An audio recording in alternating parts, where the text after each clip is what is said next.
आम बर्तमान अच्छु साक्षी गोपाल नहला निकटस्थ पोतापड़ा ग्राम आमर एठारे जड़े चाषी भाई जीव चाषी गोटे बहुत सुंदर जिनस या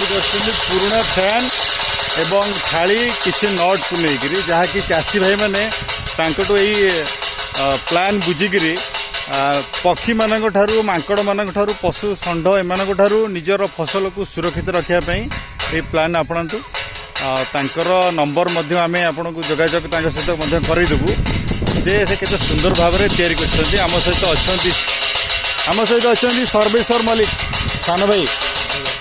कौन तुम केमती कौन एटा तैयारी करछन्ती एटा आज्ञा सब पुराना जिनिस को लेकिन नुआ जिनिस तैयारी करा जाइछ आज्ञा पक्षी पशु समस्त को सुरक्षित रखी पारे केमिति निज चाष जमी फसल को रखिया विशेष भाव में धान फसल आज्ञा आज्ञा प्राय धान करा जाए तेणु बाई चढ़ई बहुत बसा कर बग भी रही तेणु कबल बचा करने किसी गोटे साउंड दरकार साउंड उड़ी जापर तेणु जाऊ आम बर्तमान चलतु पूरा निकट रू देखा जे केम तैयारी कर अच्छा अच्छा एटा साइकिल हब पुराना hub cycle bearing cycle axle ball bearing करा जायछि ग्रीसिंग छोटिया पात खंड लगा जायछि आज्ञा